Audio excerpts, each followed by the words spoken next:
I could skip one. Right. I'm not gonna say which one, but you'll say it. Unless they're all scissoring each other, there's no reason There to you go. watch them. There you go. I want to watch bra and panties matches. Speaking of King of the Ring, Road. He didn't win King of the Ring, but he said something that has to do with a former King of the Ring winner. I think that it is worth a mention. So he was on his "Oh You Didn't Know" podcast, and he was talking about Bret Hart. I don't have the full. Let me see if I can get the full thing real quick. But he basically said that he was a better sports entertainer than Bret Hart, and Bret Hart, more importantly, was a good, not a great wrestler. And he also said the money is where sports entertainment is. Yeah, so the exact quote he says, "I never saw what the big deal with Bret Hart as a performer. I never understood it. He was a great worker, and I thought about saying good, but he was a great worker. He worked better than me tenfold. Worked circles around me," he added. Oh, sorry. He added, "Don't ever think I've told anybody I was a good wrestler, because I haven't. And if if you listen to my podcast, you know that's true. Professional wrestling, of course, is a subjective art form. I think skip over that, yada yada yada. I don't think I was a good wrestler. I don't think Bret was a great wrestler. I think I was a better sports entertainer than Bret Hart, and that's where the money is." Okay. Quote. Crazy enough, now the part where he says he didn't think Bret was a great wrestler, I think he's off there. Uh, Bret Hart was like, he had the name for a reason, excellence of execution. He was like the bar of wrestling. But I do agree with him on the fact that he was a better sports entertainer than Bret Hart.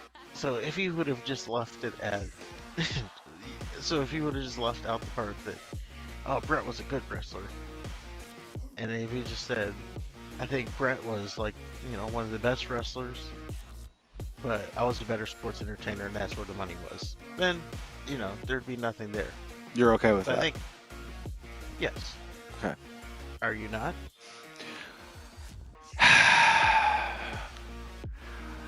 Road Dogg came out every night and said the same fucking thing, the same catchphrase, over and over and over again.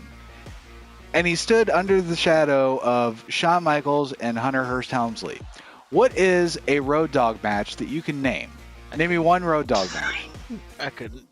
Okay. Name me a New Age Outlaws match. I couldn't. Okay.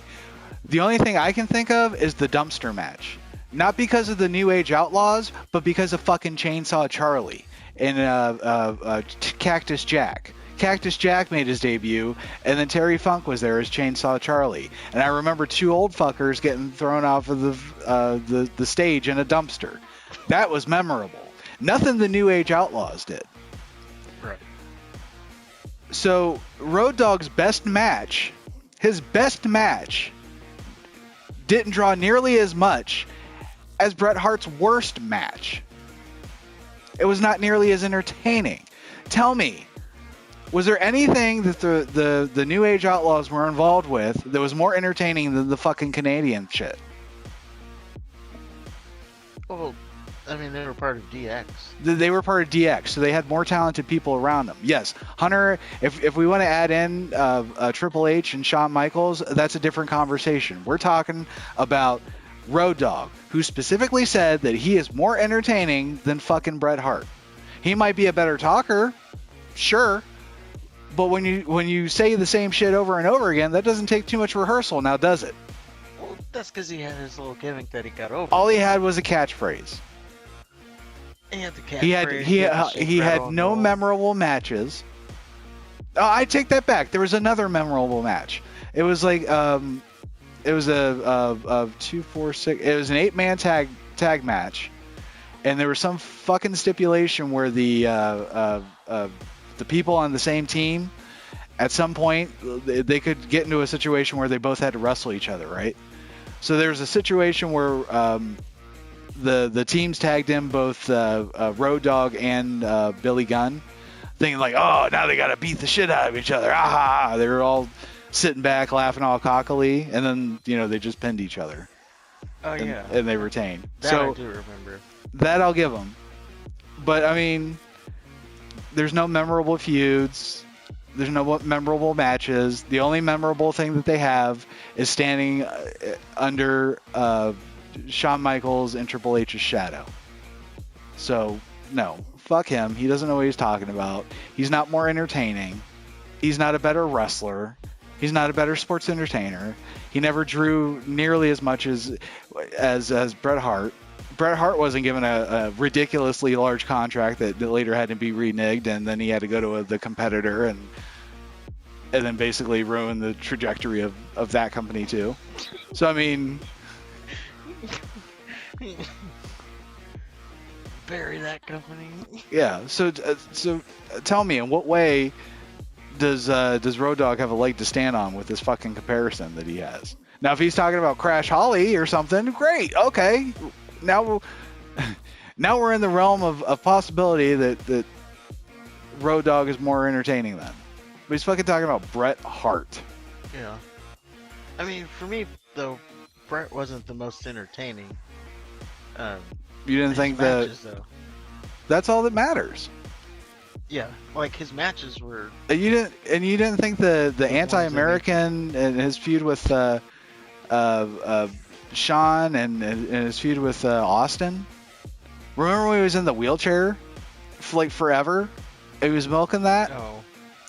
Yeah, and then Austin was like, "We'll have a wheelchair." Yeah, match. who wants to see a wheelchair match?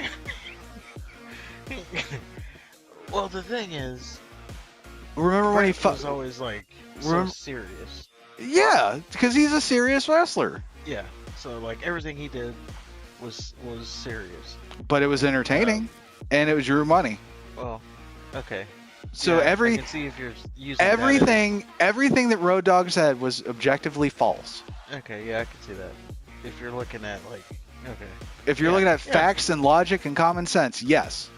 If you want to live in a fantasy la la land with puppies and sugar fairies and all sorts of nonsense, then yeah, okay, Road Dogg is much more entertaining. He's a better superstar.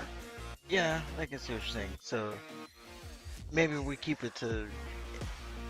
He could have had something if he said on the mic he was better than Bret, which even well, yeah, you can give him that. I'll give him a slight edge on the mic, but you know what? I think again, Road Dogg, he had to say one little phrase over and over and over again. Bret Hart, he had to carry a feud, an international feud, with not only Shawn Michaels, but with Steve Austin, with The Undertaker. Yeah, you can name just like a laundry list of. We could do a whole whole podcast itself on Bret Hart matches. No, I'm saying that like on the mic he had to carry promos and stuff.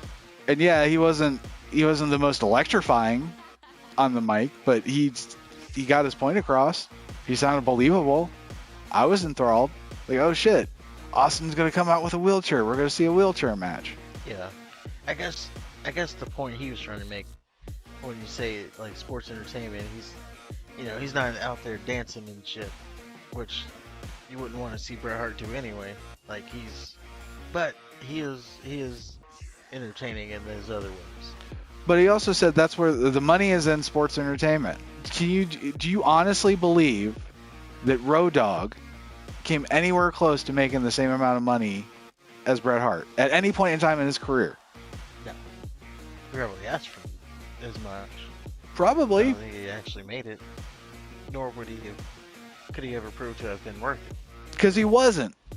So yeah, he doesn't know what the fuck he's talking about. He's just trying to. He's either back on the drugs or he needs the attention. I don't know about the drugs. I would say, yeah, he's trying to keep himself relevant. So let's say some outlandish shit.